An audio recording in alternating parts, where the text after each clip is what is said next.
Hello friends, good morning all of you. Today we are going to discuss about DSSB PGT previous year questions. So guys, whenever you solve this question, solve it with full focus so that you can understand it well. So question number 101 is a ratio which reflects the price investors are willing to pay per rupee of earning per share is known as. तो इसको क्या कहा जाता है earning पर share को। First option is PE ratio, second is solvency ratio, third option is B ratio and fourth option is DE ratio. So friends इसका answer हो जाएगा पीई रेशियो। अब आते हैं क्वेश्चन नंबर नेक्स्ट क्वेश्चन पे जो कि है which one of the following would not Titan a firms credit policy. तो कौन सा क्रेडिट पॉलिसी के अंतर्गत नहीं होता। First option is lengthening the discount period, second है इम्प्लीमेंटिंग अ मोर स्ट्रिंजेंट क्रेडिट स्टैंडर्ड, थर्ड है requiring a cash down payment on any purchase and fourth option is shortening the net due period. तो इसमें हो जाएगा option number A is the right answer, lengthening the discount period. अब आते हैं next question जो कि है security x has an expected rate of return of 5% and standard deviation of 4%. Security Y has an expected return of 8% and standard deviation of 10%. If there is 75% investment X and 25% investment in Y, then the return on profit portfolio will be। तो friends इसमें क्या क्या दिया हुआ है, expected rate of return दिया हुआ है 5%, स्टैंडर्ड डेविएशन दिया हुआ है 4%, सिक्योरिटी वाई का एक्सपेक्टेड रिटर्न है 8% और स्टैंडर्ड डेविएशन 10%। 75% एक्स इन्वेस्ट करता है और ये क्या कर रहा है 25 इन्वेस्ट करता है वाई। तो इसमें क्या पूछा है कि then the return on portfolio इसका क्या होगा। तो सबसे पहले देखते हैं सिक्योरिटी एक्स रिटर्न 75% है। सिक्योरिटी एक्स का जो रिटर्न है 75% इज इक्वल टू एक्स का कितना दिया हुआ है 5% एक्सपेक्टेड रेट ऑफ रिटर्न है। अब देखते हैं वाई का है सिक्योरिटी वाई का रिटर्न 25%, जो कि इसका एक्सपेक्टेड रिटर्न है 8%। तो return on portfolio is equal to क्या हो जाएगा,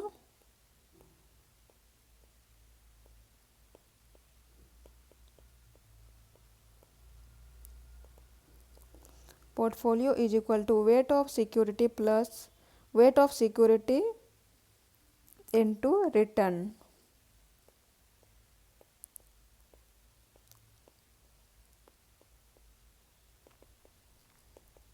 इनटू रिटर्न। तो दैट इज क्या होगा 5 इंटू 75% को अगर बाई 100 से ये करेंगे तो कितना उसका वैल्यू आएगा 0.75 प्लस 8 इंटू ऐसे 25/100 करने से 0.25 इसका वैल्यू आएगा।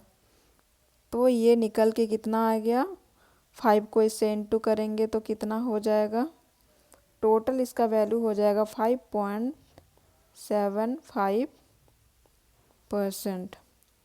अब आते हैं नेक्स्ट क्वेश्चन दोस्तों जो कि है financial decision of the firm are guided by. तो financial decisions of the firm are guided by, ये कौन सा गाइड से रिलेटेड है फाइनेंशियल डिसीजन। तो फर्स्ट ऑप्शन है risk return trade off, second है फाइनेंशियल लिवरेज, थर्ड है firm's wealth and fourth option है रिटेंशन रेशियो। इसका आंसर हो जाएगा दोस्तों risk return trade off, risk return trade off. अब देखते हैं नेक्स्ट क्वेश्चन जो कि है fill in the blanks is the science of using psychology and demographics to better understand customers. Psychology और डेमोग्राफिक्स के रिलेटेड साइंस में किस में बेटर समझा जा सकता है कंज्यूमर्स को? First option is demographics, second is segmentation, third is clustering and fourth is psychographics. तो friends it answer will be psychographics. अब आते हैं नेक्स्ट क्वेश्चन जो कि है the expected rate of return that an investor could earn by investing his money in financial assets of equivalent risk is called। Equivalent risk क्या कहलाता है? First option is retention ratio, second is optimum capital structure, third is dividend pay out ratio and fourth is opportunity cost of capital. It answer will be opportunity cost of capital. अब आते हैं question number 107 में जो कि है SEBI has made it mandatory for the companies to disclose their. First option is quarterly report and annual report, second है monthly report and annual report and third है the annual report and fourth option is monthly review and annual report. So friends ये disclose कैसे होती है? SEBI quarterly report और annual report के according. अब आते हैं नेक्स्ट क्वेश्चन जो कि है 108 in fill in the blanks marketing the seller engages in the mass production, mass distribution and mass promotion of one product or for all buyers। एक product होता है और क्या होता है? सभी खरीदार बायर्स होते हैं। ये क्या कहलाता है? First option is segmented, second is group, third is mass and fourth is general. So friends it answer will B mass. Mass marketing क्या होता है? मास मार्केटिंग को ही अनडिफरेंशिएट मार्केटिंग भी कहा जाता है और इसमें वन प्रोडक्ट और वन स्ट्रेटेजी होता है। अब देखते हैं नेक्स्ट क्वेश्चन जो कि है और इसका टारगेट, मास मार्केटिंग का टारगेट क्या होता है दोस्तों? मास मार्केटिंग द सेलर को इंगेज करने का और मास प्रोडक्शन, मास डिस्ट्रीब्यूशन, मास प्रमोशन को बस इसमें वन प्रोडक्ट होता है और ऑल सारा बायर्स होता है, इसे मास मार्केटिंग कहा जाता है। अब आते हैं नेक्स्ट क्वेश्चन जो कि है 109 fill in the blanks refers to a firm holding some cash to meet its routine expenses that are incurred in the ordinary course of business। ordinary course of business, first option is speculative motive, second is transactions motive and third is precautionary motive। तो answer will B होगा दोस्तों transactions motive. अब आते हैं question number 110 जो कि है ए company has a fixed cost of rupees 40,000, the selling price per unit is rupees 4 and the variable cost per unit is rupees 3, the break even quantity is rupees। break even का formula क्या होता है? break even point is equal to fixed cost into 100 by contribution per unit। Contribution is equal to क्या होता है? Sales minus variable cost.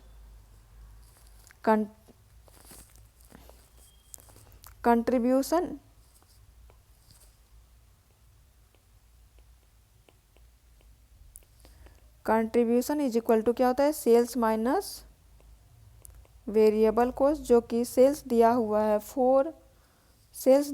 4 and variable cost दिया हुआ है 3, तो इसका वैल्यू क्या निकला? 1। अब इसका फॉर्मूला क्या है? कंट्रीब्यूशन पर यूनिट में 1 निकला, फिक्स कॉस्ट का वैल्यू दिया हुआ है 40,000, तो 40,000 इंटू 100/1 हो जाएगा। 40,000 इंटू 100/1, तो इसका वैल्यू कितना आ जाएगा? 40,000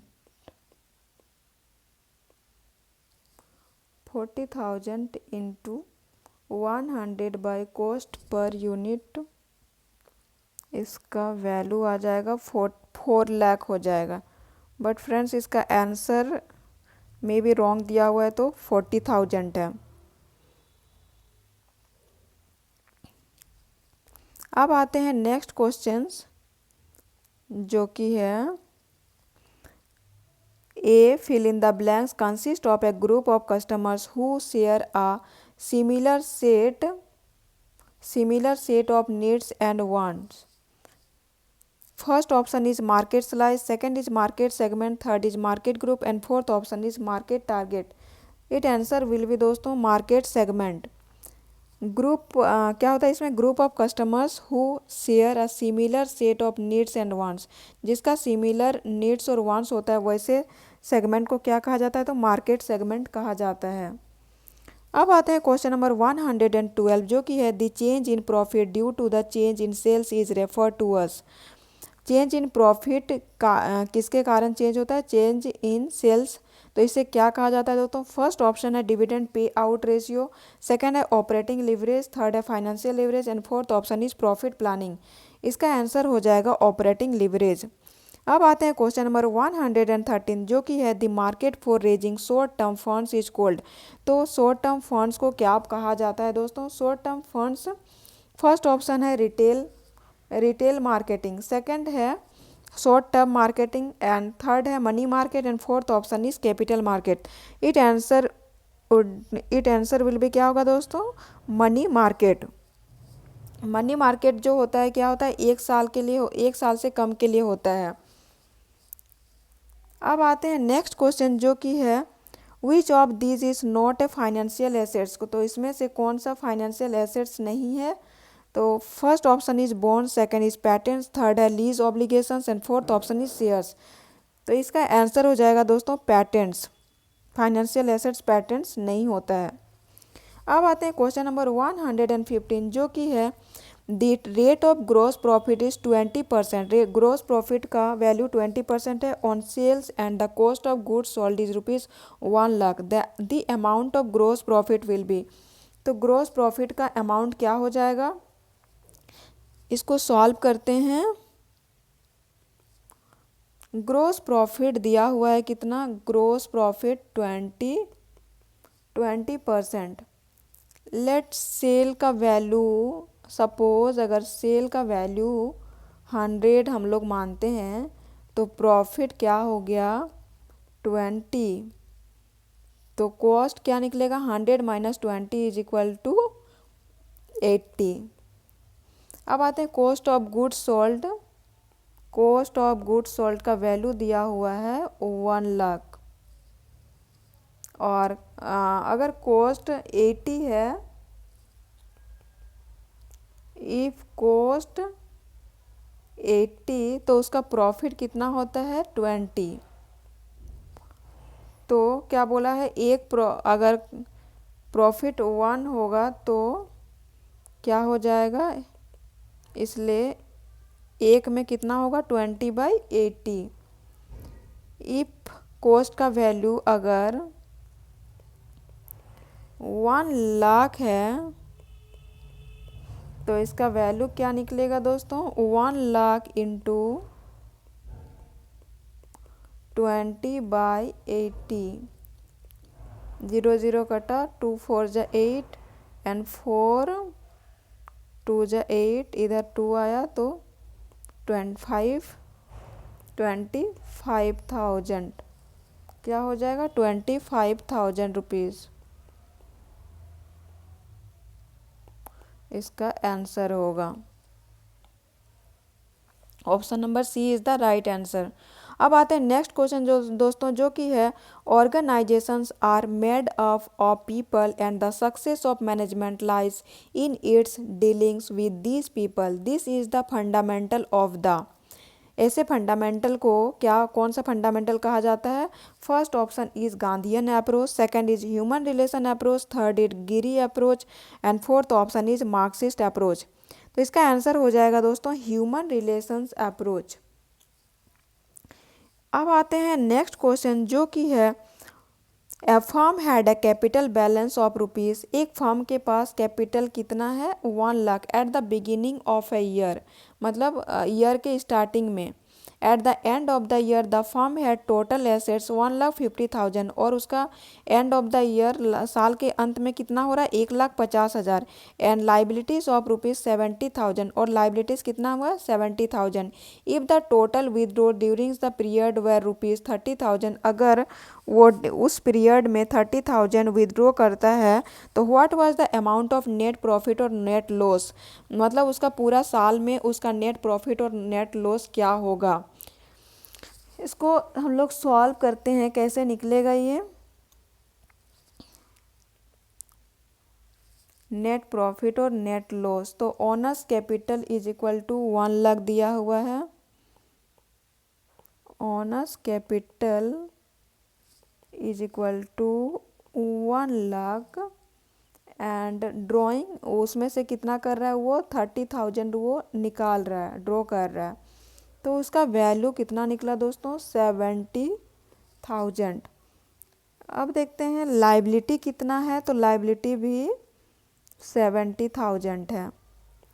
liability is equal to 70,000 and net profit assets क्या हो जाएगा, तो एसेट्स का वैल्यू दिया हुआ है 1,50,000। एसेट्स का वैल्यू दिया हुआ है 1,50,000। तो अगर लाइबिलिटीज 70 कितना हो गया 1,40,000 हो गया इसका वैल्यू। तो अगर नेट प्रॉफिट लॉस हम निकालेंगे, प्रॉफिट या लॉस, तो क्या हो जाएगा एसेट्स माइनस लाइबिलिटीज, तो 1,50,000 माइनस 1,40,000, तो इसका क्या हो जा रहा है दोस्तों 10,000 का प्रॉफिट हो रहा है। 10,000 का क्या हो रहा है प्रॉफिट हो रहा है, ठीक है। इसलिए इसका option C is the right answer हो जाएगा। अब आते हैं नेक्स्ट क्वेश्चन जो कि है a company uses straight line method of depreciation. Company क्या कौन सा मेथड यूज़ कर रहा है डेप्रिसिएशन में, straight line method. For an equipment that cost is ₹28,000 has salvage value of 3,000, salvage value 3,000 है and has a 5 year useful life, और उसका लाइफ कितना है 5 साल का। What will be the book value of assets eight the end of 3rd year. तो assets का book value कितना होगा तीसरे साल के अंतिम में, तीसरे साल के अंतिम में इसका बुक वैल्यू पूछ रहा है। तो annual depreciation is equal to क्या हो जाएगा, annual depreciation is equal to होगा cost of assets minus salvage value, cost of assets minus salvage value by life of assets, life of assets. तो friends इसमें क्या दिया हुआ है, कॉस्ट ऑफ एसेट्स का वैल्यू दिया हुआ है 28,000 minus 3,000 salvage value, 3,000 salvage value, तो इसका कितना आ गया 25,000। और एसेट्स का लाइफ कितना दिया हुआ है दोस्तों, तो एसेट्स का लाइफ है 5 ईयर्स, 5 ईयर्स, तो इसका वैल्यू निकल के कितना आ गया 5,000 वैल्यू आ गया। तो 3 ईयर्स ऑफ डेप्रिसिएशन क्या बोला है 3 साल का होता है, तो 3 ईयर्स डेप्रिसिएशन है 3 ईयर्स के लिए, तो 5,000 इंटू 3 इज इक्वल टू कितना हो जाएगा 15,000। अब फुल एसेट्स का वैल्यू कितना है, तो 28,000 एसेट्स का वैल्यू है, माइनस कितना निकलता है इसका डेप्रिसिएशन निकालने के बाद 15,000, तो इसका वैल्यू कितना निकल जाएगा दोस्तों 13,000। इसलिए इसका आंसर हो जाएगा ऑप्शन नंबर डी। अब आते हैं नेक्स्ट क्वेश्चन जो कि है if opening stock of 50 units, अगर ओपनिंग स्टॉक 50 यूनिट्स का है of finish goods are valued at ₹10 each and the average unit cost of 500 units और इसका एवरेज यूनिट कॉस्ट का वैल्यू कितना है 500 यूनिट का। Produce during the period is rupees 8.90 which method of stock valuation gives a closing stock value of rupees 9 per unit. 9 per unit. इसमें क्या बोला है, निकालना क्या है, तो ये है ओपनिंग स्टॉक का वैल्यू 50 यूनिट्स, फिनिश गुड्स का वैल्यू 10 ईच के अकॉर्डिंग है। एवरेज यूनिट कॉस्ट 500 यूनिट्स है। During period is rupees 8.90 which method of stock valuation gives closing stock value of rupees 9 per unit. 9 per unit ये क्या कर रहा है, कौन सा मतलब मेथड इसमें यूज़ होगा ये पूछ रहा है, ठीक है। तो हम देखते हैं कौन सा मेथड इसमें यूज़ होगा। इसका वैल्यू घटते जा रहा है, ठीक है। तो इसमें होगा weightage average,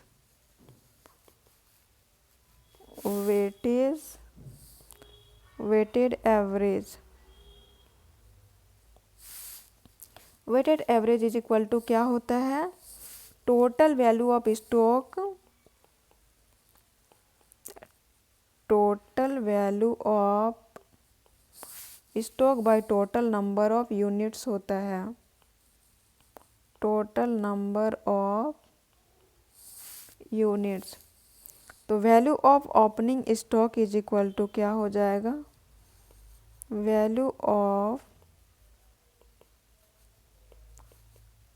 opening stock is equal to 50 दिया हुआ है ओपनिंग स्टॉक, 50 इंटू 10 इसका वैल्यू है, तो इसमें क्या हो गया 500 रुपीज़, 500 रुपीज़। एवरेज कॉस्ट है 500 यूनिट्स का, 500 यूनिट्स का प्रोड्यूस कितना करा, तो 8.90। Average cost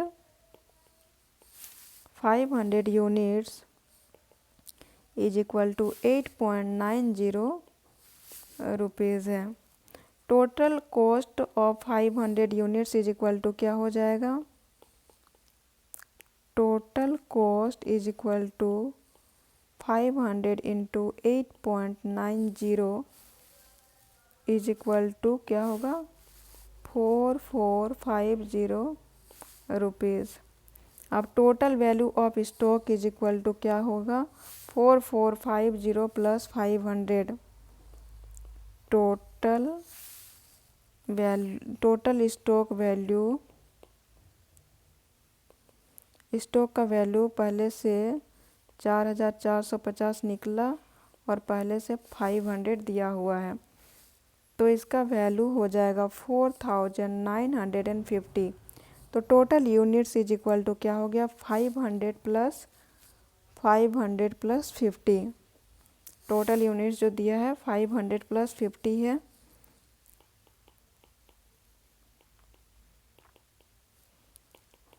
500 plus 50, 550। अब वेटेड एवरेज बराबर क्या होता है, weighted average cost is equal to total stock value by total units. Weighted average is equal to 4950 by 550। तो इसका वैल्यू क्या हो जाएगा दोस्तों 9 रुपीज़ पर यूनिट। तो ये जो लास्ट में स्टॉक का वैल्यू कितना हुआ 9 रुपीज़। तो ये कौन सा मेथड हो जाएगा दोस्तों, weighted average method. Weighted average method के अकॉर्डिंग निकाला जाएगा। अब देखते हैं question number 120। The price on goods and services sold by one member. Goods और सर्विसेज अगर एक ही मेंबर सोल्ड कर रहा है, मतलब सेल कर रहा है, of corporate family to another such as from a parent to its subsidiary in a foreign country. Parent to वो क्या है उसका उनके पेरेंट फॉरेन कंट्री का सब्सिडियरी करते हैं, नॉन अस, इसको क्या बोला जाएगा। First option is import price, second is export, third is transfer price and fourth is arm's length price. So friends इसका आंसर हो जाएगा ट्रांसफ़र प्राइस। उनके पेरेंट क्या कर रहे हैं, सब्सिडियरी फॉरेन कंट्री में दे रहे हैं, तो ऐसे ऐसे को क्या कहा जाता है, ऐसे प्राइस को ट्रांसफ़र प्राइस। अब आते हैं क्वेश्चन नंबर 121 जो कि है which of the following refers to the process of getting detailed information about jobs. तो जॉब्स में कौन सा डिटेल इन्फॉर्मेशन देती है। First option is job design, second is job analysis, third is work study, fourth is work follow analysis.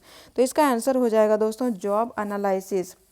अब आते हैं next question जो कि है which of the following statements concerning the 3 column case book is true. कौन सा 3 column case book में मतलब कौन सा इस स्टेटमेंट में सही है। फर्स्ट ऑप्शन है the column can have either a debit और ए क्रेडिट बैलेंस। Second है the discount columns total should be the same to enable balancing of. And third option is the folio common represents the third column of case book. And fourth option is it is allowable for the case column to have a credit balance at the end of the period. तो friends इसका answer हो जाएगा a bank column can have either a debit or credit balance. अब आते हैं next question जो कि है a debit will cause the balance in a liability account to.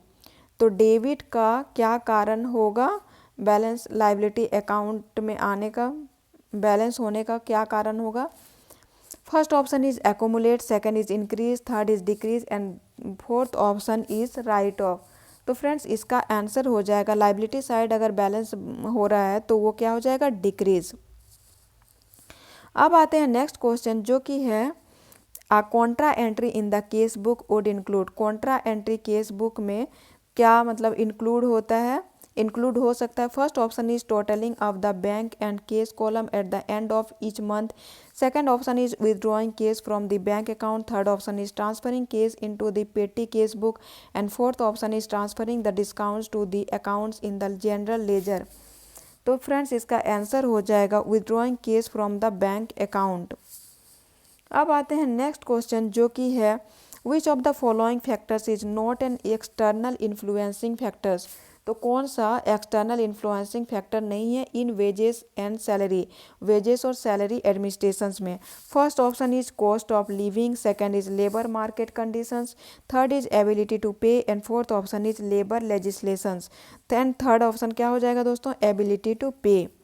अब आते हैं क्वेश्चन नंबर 126 जो कि है an error where in an invoice from a supplier of electrical equipment has been debited to the electricity accounts is known as.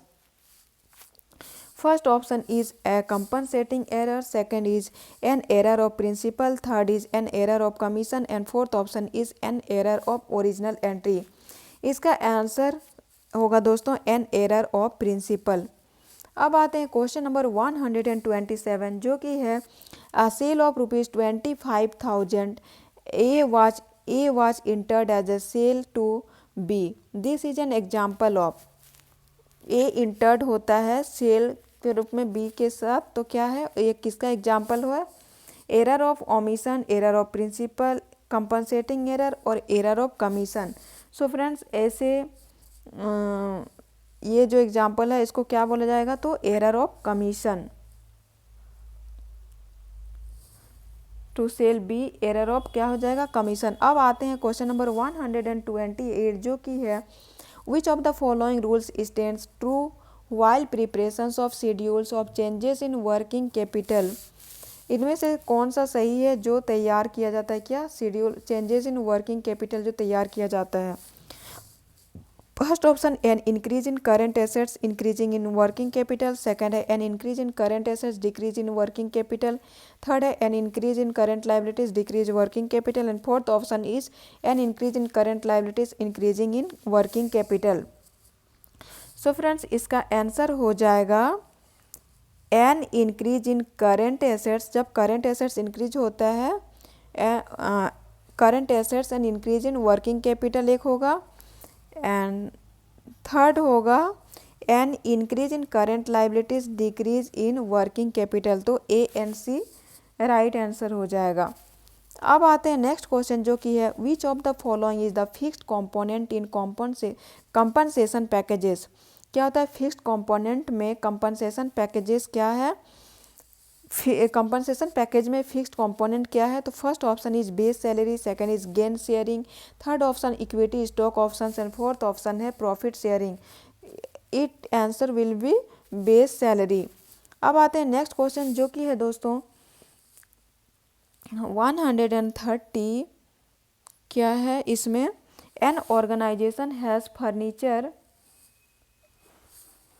130 में क्या है? An organisation has a furniture of rupees 90,000, cash rupees 1 lakh, debtors rupees 10,000, assets का value है 1,000, owner's equity 90,000। तो what is the liability of the organisation पूछा है। इस assets is equal to क्या होता है दोस्तों? एसेट्स इज इक्वल टू होता है liabilities plus capital, liabilities plus capital. तो इसमें क्या क्या वैल्यू दिया? फर्नीचर इक्विटी सबसे पहले कितना है? 90,000 इक्विटी 90,000। लाइबिलिटी का वैल्यू है 1 लाख। ये लाइबिलिटी साइड का होगा, ठीक है। इसको बैलेंस शीट के थ्रू समझते हैं।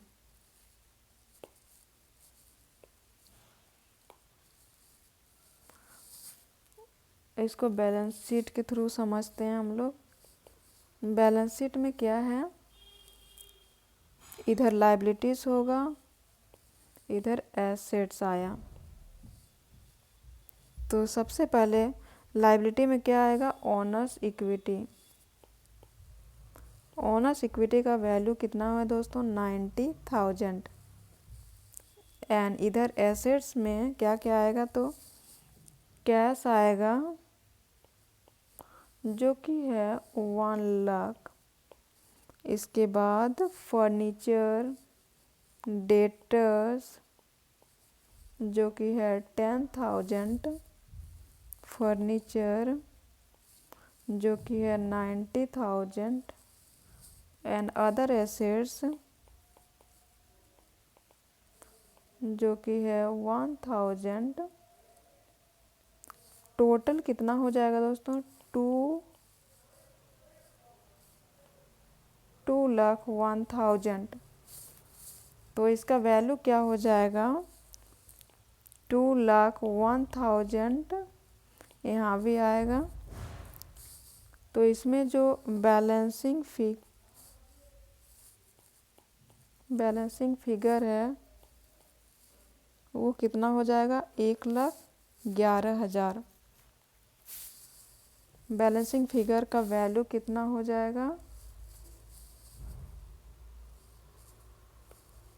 बैलेंसिंग फिगर का वैल्यू 1,11,000। अब नेक्स्ट क्वेश्चन देखते हैं दोस्तों जो कि है 131। Ahmed is conducting an interview for hiring sales executive. Ahmed क्या कर रहा है? कंडक्ट कर रहा है एक इंटरव्यू सेल्स एग्जीक्यूटिव के लिए, एक उसका ऑर्गेनाइजेशन में जो सेल्स एग्जीक्यूटिव के पद के लिए, ठीक है। He needs to know about the personality of the person. उसे ज़रूरत है पर्सन का जो पर्सनालिटी हो, अच्छा हो ऐसे इंसान। विच of the following methods would he use? तो वो कौन सा मेथड, इसमें से कौन सा मेथड यूज़ करेगा? फर्स्ट है डेप्थ इंटरव्यू, सेकंड है रेफरेंस चेक, थर्ड है physical examination and fourth option है साइकोलॉजिकल टेस्ट। तो सो फ्रेंड्स ऐसे में कौन सा टेस्ट का यूज़ किया जाता है? तो साइकोलॉजिकल टेस्ट का। अब आते हैं क्वेश्चन नंबर 132 जो कि है which one of the following error is an error of principle? कौन सा एरर ऑफ प्रिंसिपल है? First option is purchase transactions entered in purchase return book, second है case sales of ₹300 wrongly entered in sales book, and third option है debiting repairs account instead of furniture account, and fourth है sale of ₹200 entered in the book as ₹2,000। तो friends इसका answer हो जाएगा debiting repairs account instead of furniture account. अब आते हैं next question जो कि है question number 133। Which of the following is an example of long term liability, कौन सा लॉन्ग टर्म लाइबिलिटी का एग्जाम्पल है? First option is mortgage, second है क्रेडिटर्स, थर्ड है बैंक ओवरड्राफ्ट एंड फोर्थ है अकाउंट्स पेबल। सो फ्रेंड्स इसका answer हो जाएगा mortgage. Mortgage long term liability होता है। अब आते हैं नेक्स्ट क्वेश्चन जो कि है Ajay is a programmer for educational solution company. Ajay एक प्रोग्रामर है क्या एजुकेशन सॉल्यूशन कंपनी का। वर्किंग फॉर पास्ट 5 ईयर्स, वो 5 साल से काम कर रहा है। एंड हैज़ परफॉर्म्ड वेल, और उसका परफॉर्मेंस बहुत अच्छा रहा। But since past few months his behaviour include following issues, लेकिन कुछ महीने में मतलब कुछ टाइम के लिए उसका बिहेवियर थोड़ा सा चेंज हो गया। तो ऐसे में कौन सा इशू हो सकता है इसका? First option is he reacted badly in the meeting when a new responsibility was given to him.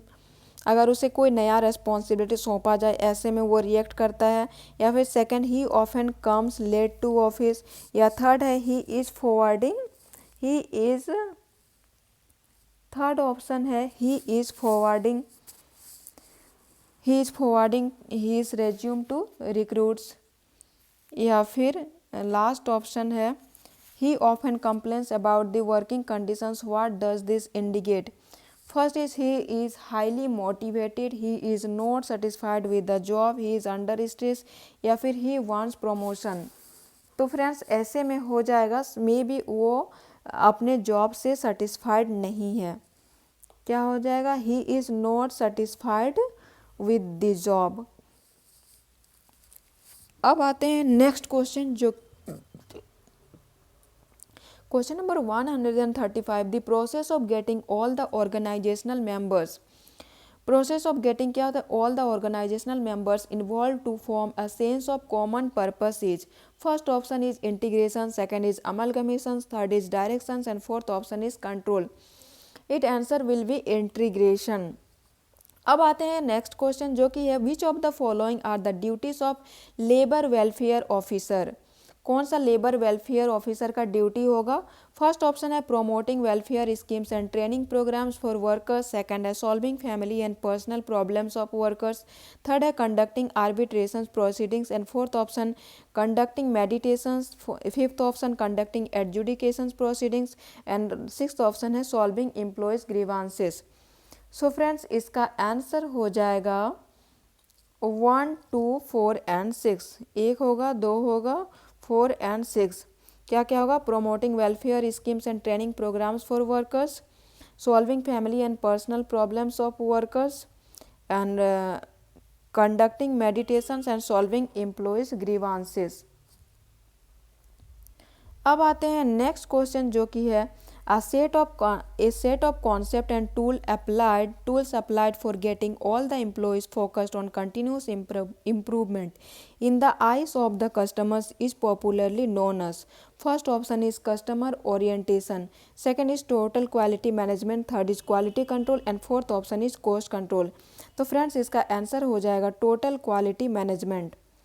अब आते हैं नेक्स्ट क्वेश्चन जो कि है 138, what term is used to describe information coming into a computer that is in bad form or is incorrect and will improperly affect the decision making process. First option है इसका scrapped data, second है manipulated data, third है tainted data and fourth option है GIGO. Friends इसका answer हो जाएगा GIGO. GIGO क्या होता है? गार्बेज इन और गार्बेज आउट। गीगो का फुल फॉर्म क्या होता है?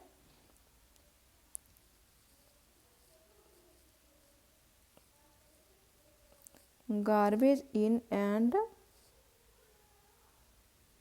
Garbage out. अब आते हैं दोस्तों नेक्स्ट क्वेश्चन जो कि है which of the following is not a part of the stage of conflicts episode. कौन सा कॉन्फ्लिक्ट्स एपिसोड का पार्ट नहीं है?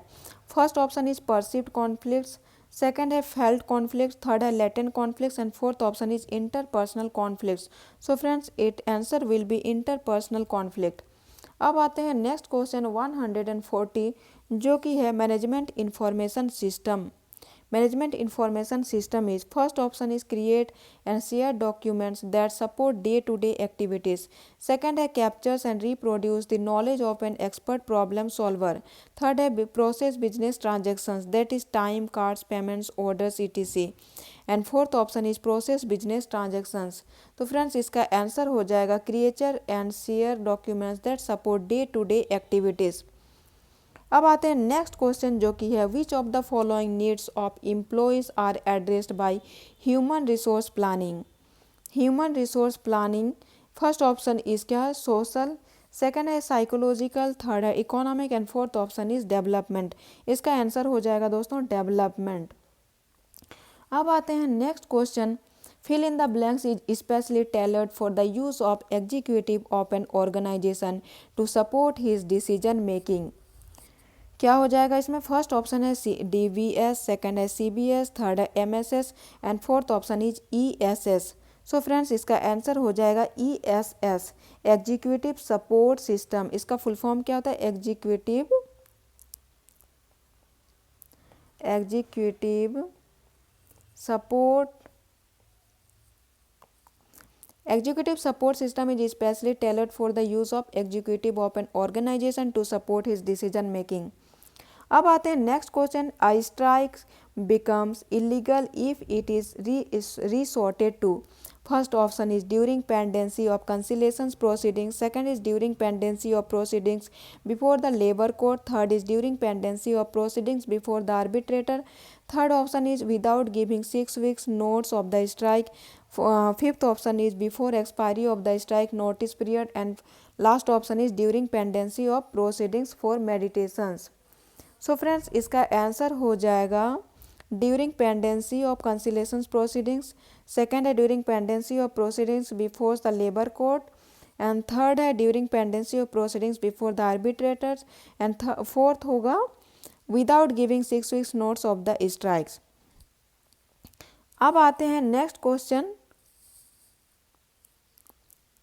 विदाउट गिविंग सॉरी फ्रेंड्स ये नहीं आएगा question number option number D नहीं होगा, क्या हो जाएगा option E before expiry of the strike notice period होगा।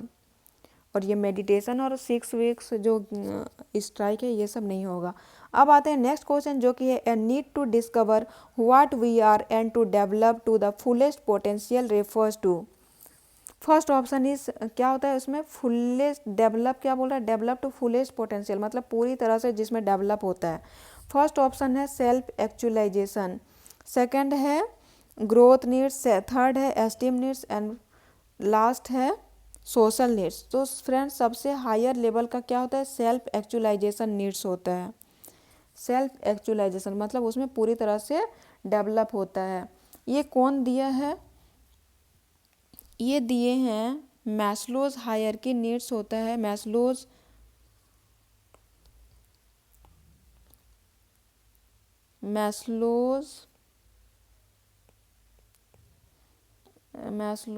हायरार्की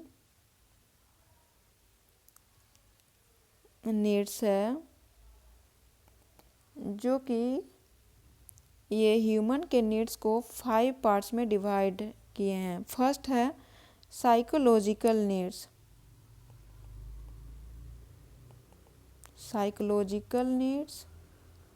जो कि बिल्कुल सबसे नीचे वाला होता है, रोटी मकान कपड़ा ये सब वाटर शेल्टर ये सब आता है साइकोलॉजिकल नीड्स में।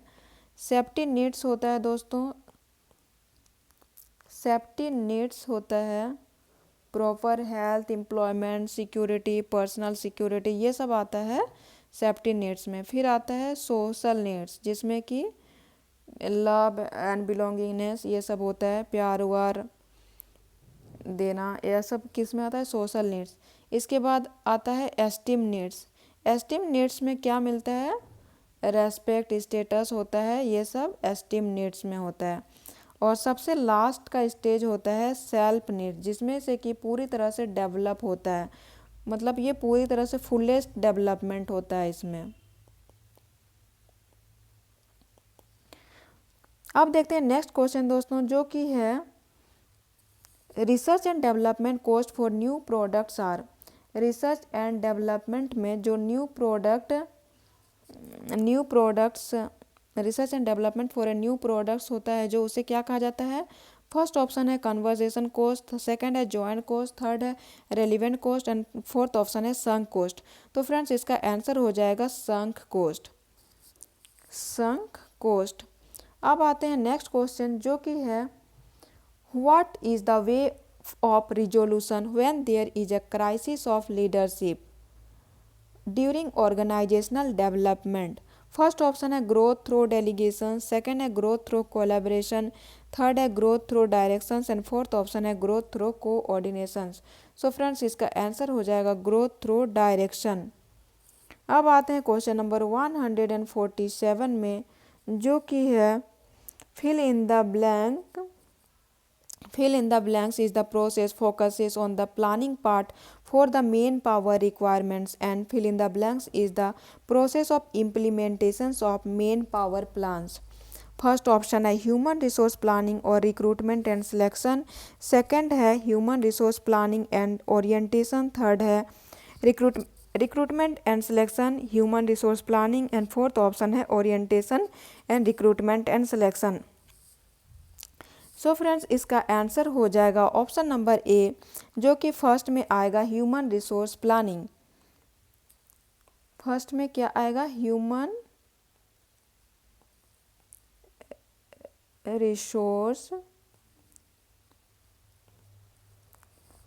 Resource planning is the process focuses on the planning part of the manpower requirements and इसमें क्या हो गया? Recruitment and selection.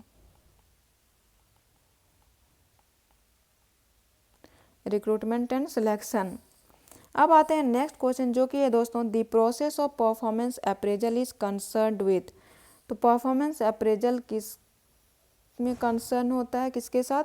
First option है पोटेंशियल मेजरमेंट, सेकंड है assessment of development requirements in organisation, third है employ rewarding and fourth option है identification and assessment of employees performance in organisation. So friends इसका answer हो जाएगा option number D. अब आते हैं नेक्स्ट क्वेश्चन जो कि है which of the following system deals with planning for development management and use of information technology tools for management। First option है मैनेजमेंट इंफॉर्मेशन सिस्टम, सेकंड है एडमिनिस्ट्रेटिव सिस्टम, थर्ड है strategic support system and fourth option है operational system. सो friends इसका answer हो जाएगा management information system. अब आते हैं नेक्स्ट क्वेश्चन जो कि है 150 authorised capital of a company 5 lakh 40% of it is paid of loss incurred during the year is ₹50,000 accumulated loss carried from last year is ₹2 lakh। The company has a tangible net worth of. Company का tangible net worth क्या है? अब देखते हैं दोस्तों इसमें कैसे authorised capital of a company का वैल्यू दिया हुआ है।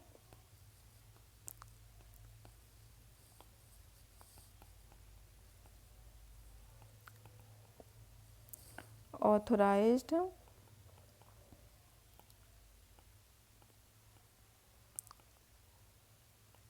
ऑफ ए कंपनी का वैल्यू दिया हुआ है 5 लाख। पेड अप कैपिटल हुआ, पेड कितना कर रहा है? 40%। Paid up capital is equal to 5 lakh का 40%, वो 5 लाख का 40% पेड कर रहा है तो कितना हो गया? 2 लाख। 2 लाख हुआ। फिर इसमें क्या हो जाएगा? Loss during the year plus accumulated loss. Loss क्या होगा?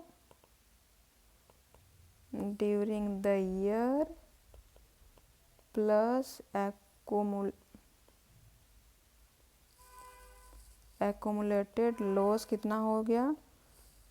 ड्यूरिंग द ईयर मतलब 50,000 दिया हुआ है। ड्यूरिंग द ईयर में कितना है? 50,000।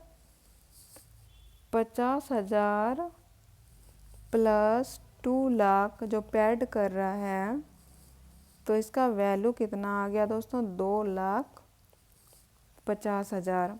अब इसमें पूछा है टेंजिबल नेट वर्थ के बारे में। Tangible net worth. टेंजिबल नेटवर्थ के बारे में, तो टेंजिबल पेड कितना कर रहा है दोस्तों?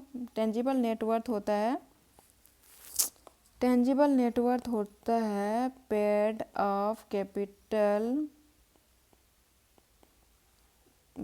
कैपिटल माइनस लॉस होता है। तो ये क्या हो जाएगा, 2 लाख पेड कर रहा है और लॉस कितना का हो रहा है दोस्तों, 2,50,000 का। तो इसका लॉस का वैल्यू कितना हो गया, -50,000। सो फ्रेंड्स इसका आंसर हो जाएगा option number C, option number C. So friends, if you like my content then please do like, share and subscribe my channel. Okay, thank you, bye bye.